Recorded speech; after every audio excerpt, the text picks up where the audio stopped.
एक समय की बात है। एक राजा था जिसकी 4 रानियां थीं। वे सभी सुंदर और गुणों से परिपूर्ण थीं, परंतु राजा को अपनी चौथी रानी सबसे अधिक प्रिय थी। इसके बाद उसे तीसरी, फिर दूसरी और अंत में पहली रानी से प्रेम था। पहली रानी सबसे अधिक वयस्क थी और राजा उसे सबसे कम महत्व देता था। एक दिन राजा आखेट शिकार के लिए वन गया। वहीं एक अज्ञात कीट ने उसे काट लिया और वह एक दुर्लभ बीमारी का शिकार हो गया। वैद्य और तांत्रिकों ने अपनी पूरी विद्या लगा दी, परंतु राजा की हालत नहीं सुधरी। अंततः उन्होंने कहा कि अब राजा के जीवन के केवल कुछ ही दिन शेष हैं। राजा को कोई उत्तराधिकारी नहीं था, इसलिए उसने अपनी संपत्ति रानियों में बांटने का निर्णय लिया, लेकिन एक विशेष आधार पर। उसने यह देखने का निश्चय किया कि कौन सी रानी उसे सबसे अधिक प्रेम करती है। इसके लिए उसने एक चतुर योजना बनाई। राजा ने रानियों को एक एक कर बुलाया और कहा, मेरे जीवन के केवल 3 दिन शेष हैं। वर्षों पूर्व एक साधु ने मुझे एक रहस्यमयी यंत्र दिया था, जिससे मुझे स्वर्ग की प्राप्ति हो सकती है, लेकिन शर्त यह है कि मेरे साथ कोई और भी स्वर्ग जाए।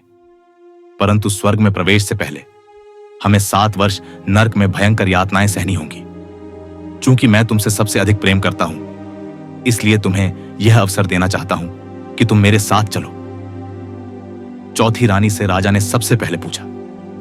वह सबसे सुंदर और प्रिय थी।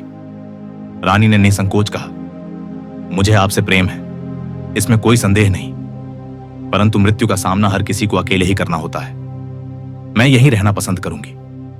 मुझे आदर और सुख की आदत है। यह सुनकर राजा को धक्का लगा। तीसरी रानी को बुलाया गया, जिस पर राजा को गर्व था। उसने कहा, मैं आपको यह साबित करके दिखाऊंगी कि मैंने आपसे प्रेम किया है, परंतु मरने के बाद मैं आपके साथ नहीं जा सकती। मुझे अपना जीवन बहुत प्यारा है। दूसरी रानी, जो हर संकट में राजा के साथ रही थी, उससे राजा को थोड़ी उम्मीद थी। उसने उत्तर दिया, मुझे क्षमा करें महाराज, इस बार मैं आपकी सहायता नहीं कर सकती, लेकिन मैं आपके अंतिम संस्कार में अवश्य शामिल होंगी और अंत तक साथ निभाऊंगी। राजा पूर्णतः निराश हो चुका था। तभी एक आवाज आई, मैं आपके साथ चलूंगी, जहां भी आप जाएंगे। मृत्यु के बाद भी मैं आपका साथ नहीं छोड़ूंगी। राजा ने देखा, यह पहली रानी थी जिसे उसने जीवन भर सबसे कम महत्व दिया था। राजा भावुक हो उठा। उसने कहा, जब मैं जीवित था तब मुझे तुम्हारा ध्यान रखना चाहिए था, मुझे तुम्हारी कद्र करनी चाहिए थी। राजा ने उससे क्षमा मांगी। यह कथा वास्तव में हर इंसान के जीवन की कहानी है। हमारी चौथी रानी हमारा शरीर है, जिसे हम सबसे ज्यादा सजाते हैं, संवारते हैं, पर यह मृत्यु के समय साथ छोड़ देता है। तीसरी रानी है धन दौलत, जिसे हम संजोते रहते हैं, पर यह भी हमारे साथ नहीं जाती।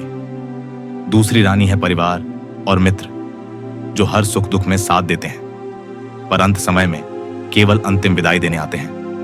और पहली रानी है हमारे सत्कर्म और आत्मा, जिसे हम सबसे कम महत्व देते हैं, पर यही मृत्यु के बाद भी हमारा साथ निभाती है। इस जीवन में शरीर, धन और परिवार सभी आवश्यक हैं, परंतु हमें अपने पुण्य कर्म, सद्भावना और परमात्मा के स्मरण को भी जीवन में प्राथमिकता देनी चाहिए, क्योंकि मृत्यु के बाद केवल यही हमारे साथ जाते हैं। सच्चा प्रेम और सच्चा मूल्य उसी का होता है जो निस्वार्थ हो, और वही आत्मा का धर्म है।